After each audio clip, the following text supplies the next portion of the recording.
Hello, welcome to Brain Club, the podcast, a space for learning, unlearning, and reimagining new ways of being together in neuro-inclusive community. I'm Dr. Mel Hauser, Executive Director of All Brains Belong Vermont. Welcome to our brand new podcast. Brain Club is All Brains' full weekly community education program where we demonstrate our approach to neuro-inclusive culture through community panels, guest speakers, and book chats. It's a place where we shift broader community awareness about the issues of concern and importance to neurodivergent people in our community and promote new ways of thinking and being in community together. It's a place where we transform culture by modeling what's possible with the idea that then you go out into the rest of your lives and carry it forward.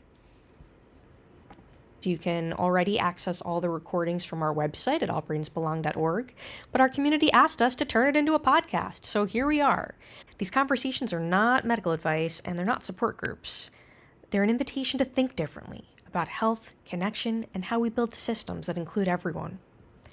Each episode features community panelists sharing perspectives and lived experiences.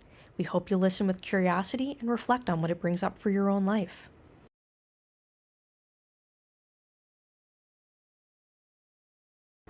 These past few episodes, we looked at transformation of individual narratives and in the workplace. Tonight, we're zooming out further to look at transforming communities, what it takes for whole networks, systems, regions to be places where people can have what they need and belong. In this community conversation, we talk with leaders working to redesign systems, not from the top down, but by centering the people most impacted. You'll hear reflections on what it means to build change with community, not for community. From offering multiple paths to participation to recognizing that big impact can come from small shifts, this episode is about transforming communities as a co-created experience. I've invited 3 people who sit at the intersection of money, work, and community care, and who are each, in different ways, changing the conditions around them so more people can stay, thrive, and participate. Our panelists are Jeff Smith, Senior Vice President of Lending from North Country Federal Credit Union. Jeff works at the heart of community finance using lending and philanthropy to reduce financial barriers and invest in community health. In addition to offering full-spectrum financial services, North Country partners with more than 125 nonprofit organizations each year to fund innovative community-centered projects, including several of All Brains Belong's own project, our Boost Employment Support Program, and our Community Health and Access Fund. Gwen Pacalo-Hart, member of All Brains Belong's Board of Directors, is a solidarity economist with Heart's Revival. Gwen helps communities and organizations design solidarity-based economic structures that keep resources circulating and people supported. Connie Beal, also member of All Brains Belong's Board of Directors, is the director of the Working Bridges program of United Way of Northwest Vermont.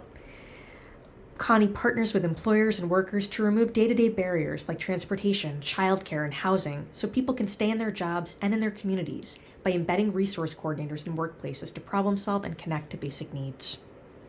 Let's get started. There's employment stress, there's financial stress, and we're in a space right now where there's real financial stress throughout all of Vermont. I did a report for our board and highlighted that over 80% of Americans are feeling some level of financial stress right now. Financial stress is one of those it's less spoken about, and but it impacts your whole life. It impacts your own personal mental health, and then it impacts your ability to show up as your full self at work and in other relationships. And the mission of the credit union is to make people's financial dreams come true and to do so for all. But I think by understanding that how everybody approaches those dreams are different. So if you're open to being inquisitive and listening, just like you guys were in creating the Boost program, and just like how you came to North Country and we were willing to listen, really good things can happen when you do that. All these places and these communities that we're part of, and we go in and out of them. And then there's this like global community that we have, that we all kind of manage and navigate.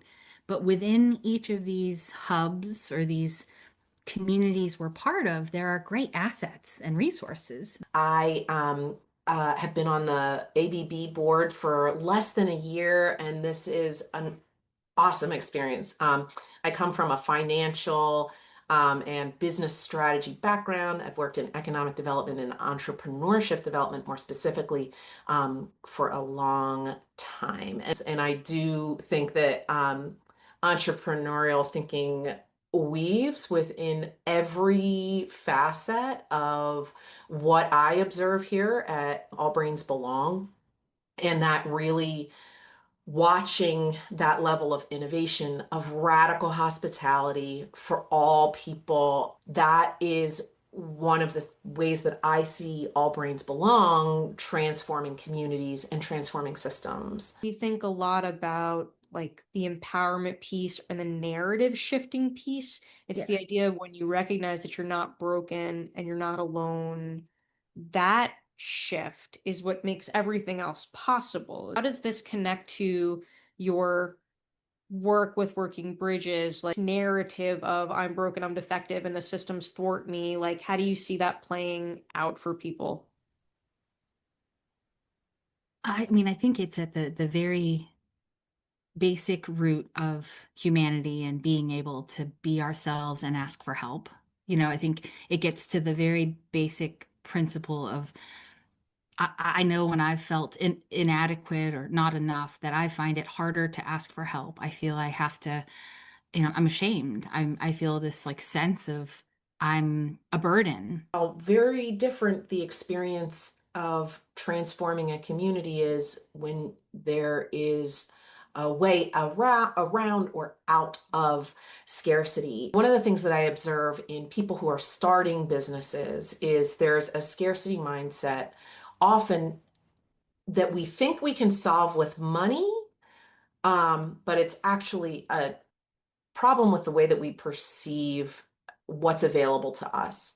There aren't enough customers for me. There aren't enough hours in the day for me to do all the stuff. There aren't enough, right? Like that's what's fueling the mindset. And that then stymies innovation and innovative thinking. I'm not making progress in the way they want me to, or I've not achieved something. And I think to name that and flip it and say, actually, I bring lots of value. There's a lot here that I'm capable of. And if I start with that, it changes my story and it makes it a lot easier for me to ask for the help I need. As we think about things like this here at North Country, we feel like that being a good community steward allows good things to come to you, problems in the community to present themselves from your partners, and it then gives you the opportunity to kind of react. People, I think at this point in our community, there's a lot of folks who are like, I don't know what to do. They feel the economic situation, there's the general political strife that exists, and the level of discourse that's happening. I think people get stuck. Yeah, and I think that, that stuckness, I think when there is so much chaos in the world and we get dysregulated, like that stuckness can be a dysregulation response. And when Yep. we think about how we really are we're in a place of, I heard on a podcast the term perma crisis. Like this is not just going to get better.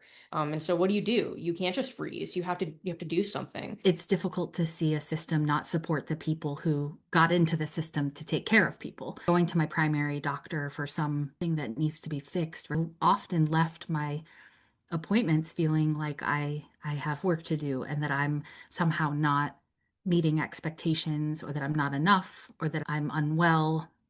Something is wrong with me. In the last couple of years, I got really interested in prosperity economics, essentially not just looking at the GDP, right? Like what do people produce, but like how do people feel about it? Looking at different ways that communities across the world are building abundance without ever touching money is really interesting. And so I got exposed to the Post Growth Institute, which their kind of signature program, post growth, in other words, that we live within an economic and planetary system that has boundaries. And what would it look like if we lived within those boundaries, happily and usefully whole?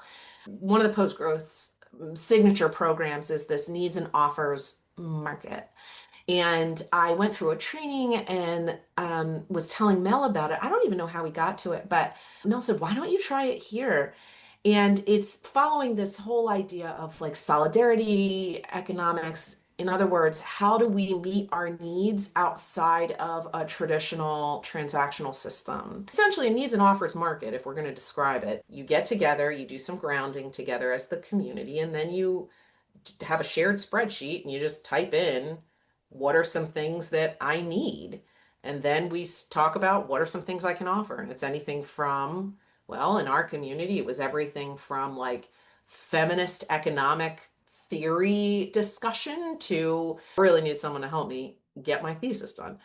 And watching the discussion amongst other people who think and operate in the world like our peers, it was really cool to watch solutions come up. We heard from people that they were reluctant to participate in something like this because they didn't think they had anything to offer. And I think what we saw, if you're getting messages that your value comes from what you produce, you don't know what else there is. And so the idea of showing up, seeing what people need and saying, oh, that's actually a thing I know about, or that's actually something I'm happy to like sit by your side as you fill out that paper. This is like truly, this is actually like something I'm really good at. Recognizing that their gifts are valued by other people, especially having received the messages that like, oh, your little hobby or your this or that, is just not important or not significant because it doesn't earn money or whatever.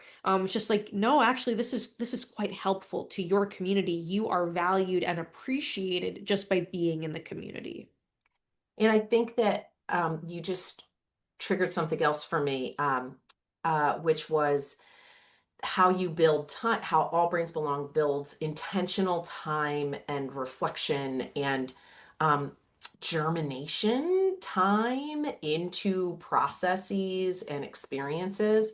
And with the needs and offers market, a lot of times it's just like it's the 2 hours or 3 hours that it happens and that's it and you're done and like no follow-up, like you're on your own for follow-up.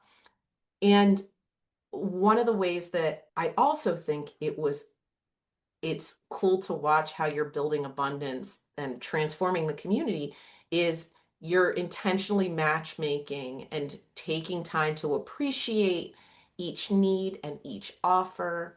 The first program you supported is the Community Health and Access Fund. So that provides medicines and healthcare appointments and supplies. I mean, it makes a huge difference. That it's been running 6 months now. And what we're seeing is that, not only are people getting the tangible things that they need, but they're feeling like they belong to a community of people who care about them. And that's huge. And what we have seen, and I'm working on data about this now, but what we've been observing is that people who have not been engaged with other community programs here, like they don't come to Brain Club and they don't come to, employment support programs, they don't come to groups, they're starting to by needing something and having the Community Health and Access Fund provide it. And it's not All Brains Belong providing like a charitable thing. It's the community supported by the broader community and, individuals and businesses who care about you. And now they're coming and participating in programs, which is, I didn't expect that. And that's been really amazing. It's like it's being cared for, being respected, being trusted. There's often this mistrust, right? This mistrust, and that's one of the inspirations for this panel was that I think that especially nowadays, I think there's just mistrust of institutions, and I think that Vermonters are looking to know about what organizations can they trust, and so I wanted to be sharing these stories to be illustrating trustworthy organizations. But I wonder, do you as an organization think about people who aren't really engaging with your resources because of any number of barriers? 100%. So I'll give you two examples of that. One, we partnered with Champlain College. We brought a former Winooski High School student in an internship, and he's spent an entire year with us, and he now is a full-time employee of ours. His family is Nepali, and he came to us, and we had this great conversation over the course of time where he and I built trust. And so what we were trying to understand was what are some of the things that we're doing, these programs we've created, the Indie accounts, the Pathways accounts, and also our halal small dollar loans, and soon to be our Sharia compliant mortgage program we're going to operate. He and I talked about it, and he goes, "What do you think this is?" And I said, "I think it's trust-based banking." Yeah. And if you really think about what, his project became how to create trust-based banking in our community. And I think that's when we think about supporting marginalized populations, I might not have all the answers, but I can engage people and say, how can we support you better? Because if I create something to support them, it's going to miss the mark. But if I work with people to create that solution, great things can come. We've been working with the Islamic Society of Vermont for going on 18 months. And I hope in the next 4 to 6 weeks that we'll be able to launch this Sharia compliant mortgage product. With a nationwide partner, but it's been something with which that they have been focused towards and invited us into community prayer, and then after to listen and learn. And when you do, you create solutions that work for them and not just for us. Knowing how we've worked before in partnership, a partner like North Country, they seek to show up and meet people where they are and be able to include many voices in the design, which then makes sure the strategy really creates the impact we're looking for and the health outcomes we want, right? It really helps people feel included and seen and visible, right? That they're part of something bigger than themselves. And that's the definition of belonging. That is really philosophically aligned with how we plan all our programs at All Brains Belong. Even so, there's community partnerships, and even within our community, the people that we're serving as, a direct service provider, like we have all of these focus groups where we compensate people to come and tell us what they need, and then we plan our programs around that. So, for example, the program that North Country is supporting, Boost, that came from patients, that came from focus groups of patients saying, we're either there's two groups of people here. There's people who are employed, but they are having difficulty keeping their job. They are struggling and slogging through and feeling like their health is suffering because their work situation is not working for them. And then there's another group of people who they want to be working, but they haven't been able to acquire accessible employment, and they don't know what to do. And they're, a lot of folks we care for are chronically ill. They're homebound. They can't go and, commute to a 9 to 5 job. That's not happening for them with their chronic health conditions. So what Boost is doing is helping people learn about their employment related access needs, arrive at appropriate accommodations. We help people start their own businesses. And that's huge because I think the relationship between employment and health is, it's a known thing, but to see this on the ground of when you help people recognize that they can share their gifts with the community and you provide them a way of doing that, it's got huge impact on their health. Yeah, and I also think that when you're inquisitive and willing to listen, you identify issues that you didn't know were there, and then you also open yourself up to partner with people that you wouldn't normally say. People might not normally say, like, how would North Country, All Brains Belong work together? It's such an interesting community within a community that, really it was designed by the community, and it meets a need that now I'm seeing as much more expansively. Like my awareness about our current medical system and health access needs it's so massive, but to see success at this level and to see what community can do for each other is something I think is rich and is really worth shining a light on and making sure we have. It feels really vital, especially as things are topsy-turvy and changing and stressful and we're worried about costs. This feels really effective and dynamic and responsive, inclusive. I think it's a really safe way to take care of people. I do think that the way that All Brains Belong approaches experience, community experience, is illuminating. There's always someone who's paying attention to the chat. And so if you're a written person, you're going to be supported there. If you are a listening person, if you're a cameras off person, I've noticed that All Brains Belong provides enough support people so that there is the room for intentional connection. Totally. And like a lot of the people who participate, not just in this program, but really any of our programs, have often had the experience of like just feeling really unsafe in community.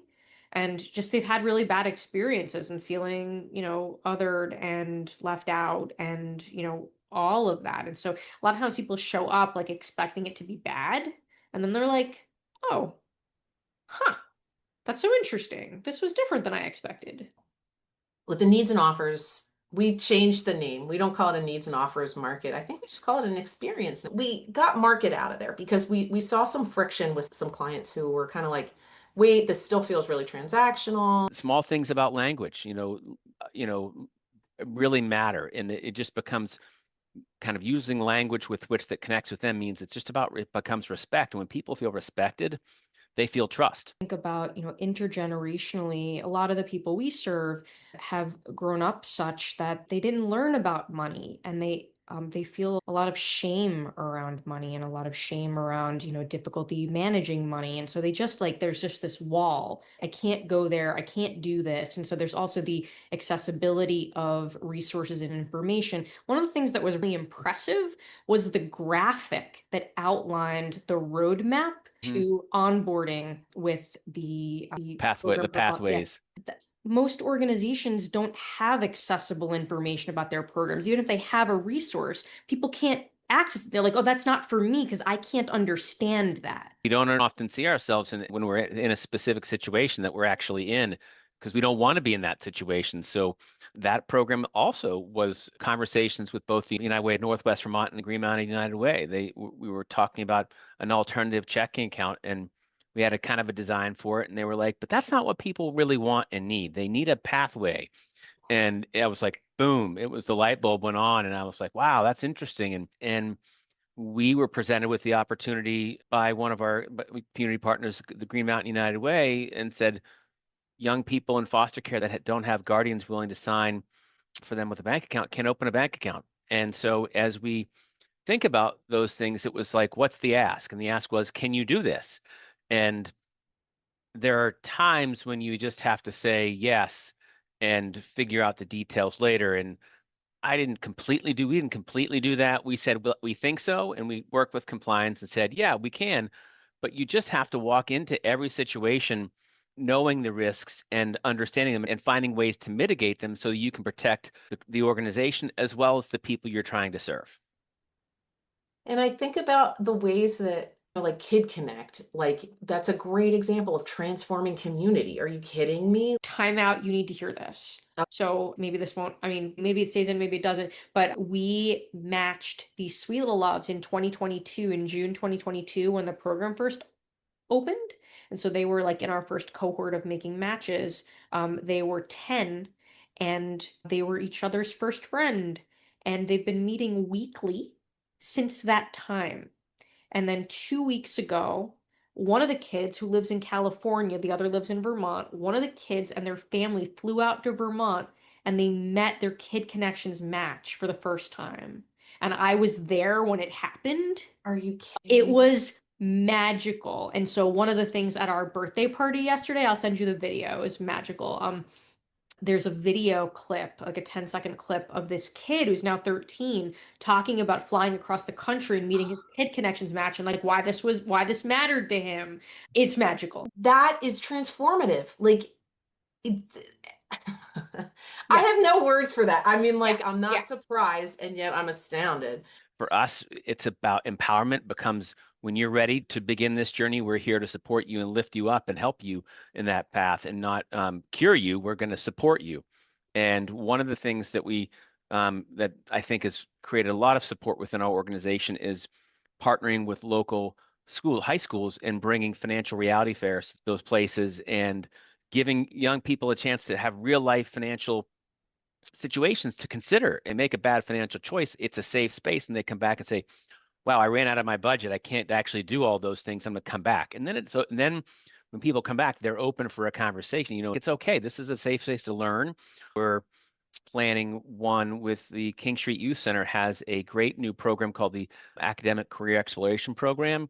And it's about bringing young people along as high schoolers in a journey to help them understand what's out there in the world, create connections for them in the world.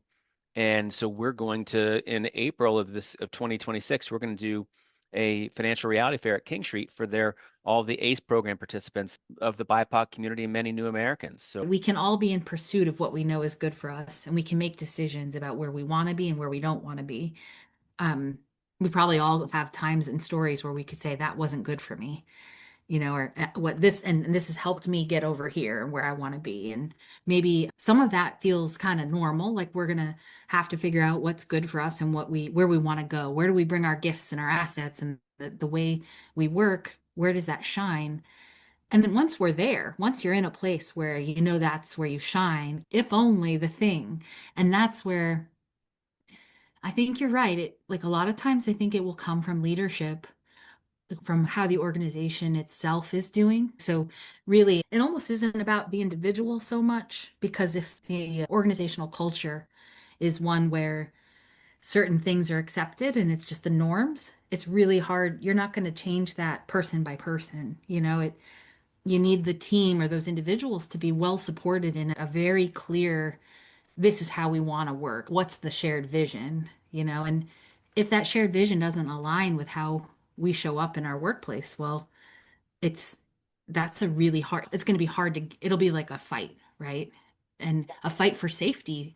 And that seems impossible to sustain, right? You can't fight for your own safety and do the work. One of the other things that I've been really impressed with is North Country's investment in learning about neurodiversity and neuroinclusive employment, being part of a larger group of organizations doing this work. I don't know if you have any thoughts on what that's been like for you. for us, our culture is one of the things that we think is pretty special here at North Country, and nurturing that culture is super important. And so that really requires that we understand more about the folks with which that we work with.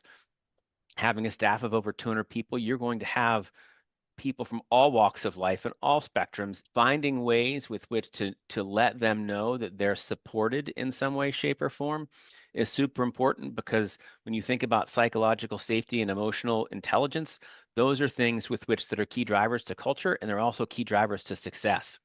And if we allow our staff to feel safe and successful, we're going to benefit, which in turn means that the members are going to benefit and our community is going to benefit. The employer clients of Working Bridges, do you think that they recognize that workplace is part of like someone's community? Like, is that a commonly held belief? I think some do. Yeah, I do think some workplaces really, and in fact, some are really tuned in to work being a community within a community.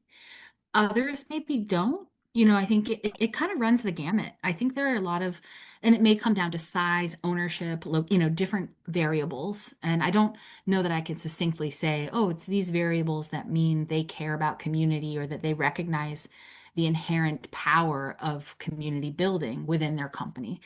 I do think there are some individuals, just because of who they are and how they think of the world, that just follows them naturally. Sure. I think it could depend on many factors, but when I see it working well, there are some like things I could check off that I do think impact employee well-being, or like that overall stability of an employee. But it's like taking social determinants of health, but like sort of boiling it down to the conditions of a workplace. Around that is the ecological model, right? This idea of the environment around the company. And then within the company, there are certain resources, benefits, and tools and experiences within there. And how are we measuring both like the conditions in the community that impact health outcomes, but also these communities that have assets and resources to bear internally? It's like two levels of impact, I love this. I love thinking about this. And I would also imagine, just as an individual having their needs met and shifting their narrative allows them to do better work and live a life that is theirs to live. I would imagine that from the employer's perspective, having a group of employees who feel that way is Yes. going to also allow the company to do well. And then I mean, social determinants of health will ask like things like access to healthcare, and we'll say you're better off if you have access to healthcare. But it doesn't really give a descriptor there. Access to effective and meaningful healthcare in a community where you belong. There's more to it, right? Because it's like access to healthcare is really like the tip of the iceberg. Totally. And Um, because we're also thinking about like the meta aspect. You're taking care of individuals and taking care of yeah. communities, a community that you as an individual belong to, and then that allows you that the transformation that happens because of that allows you to actually contribute to your community. What's the Yes. impact of participating and knowing all brains belong in my life? I feel like I am more connected. I feel like I have some health outcomes. I could report and say I'm actually feeling more healthy because I'm more informed. I understand what my health needs are in a whole different way. Somebody from Boost, cohort of there's three, like there's 6 people.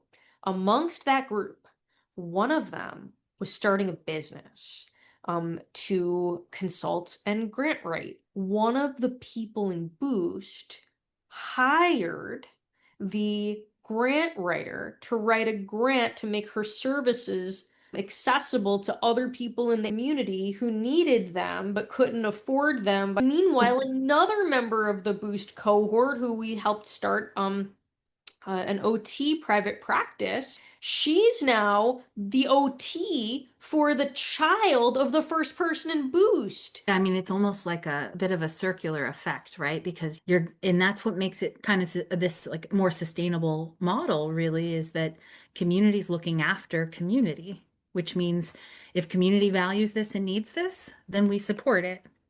We show up because it's part of us. It's really, I think that has become a really important focus for us is our culture and making sure that people within our organization feel supported no matter where they are and who they are. Absolutely. And I think that in many places, the culture is not there. Like the culture of safety at the foundation of the pyramid has to be there.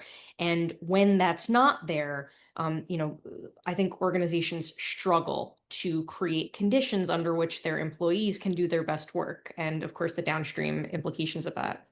Do you have any examples of things that North Country does to cue psychological safety for employees just as something to model for other employers who are like trying to create good working conditions?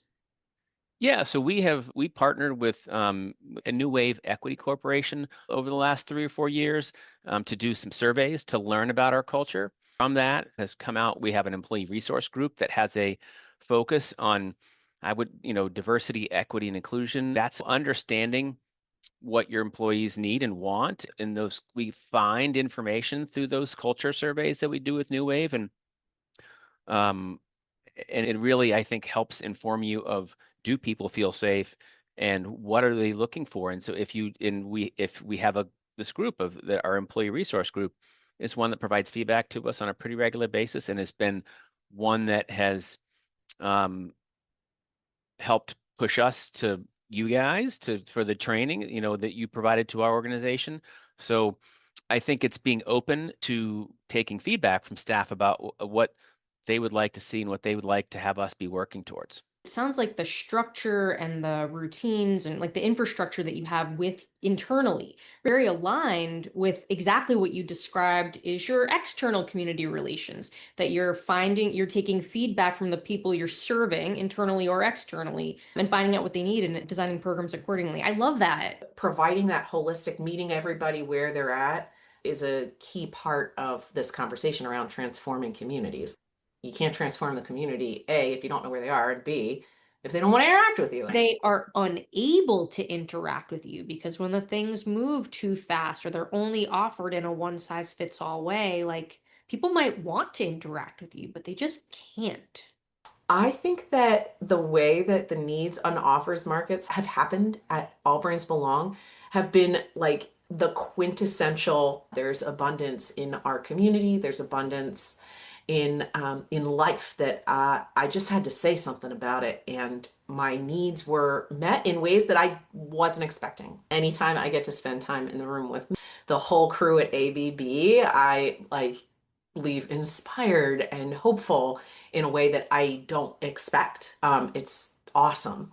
I wonder, do you have any advice for organizational leaders who don't have, the culture yet in place that allows these downstream successes that North Country's having? Yeah, I would just encourage them to be vulnerable and to be vulnerable and bold, to be willing to have internal conversations with leaders and their boards to say, what do we want to, where do we see ourselves? I think people get stuck and they don't know what to do. So what's that one thing that you can do? What's that one step forward that you can take as an individual within your organization, within your board, that can be that next good step? And if you take that one step, create that one collision, a bigger collision can happen and really good things can occur. There's no single blueprint for community transformation.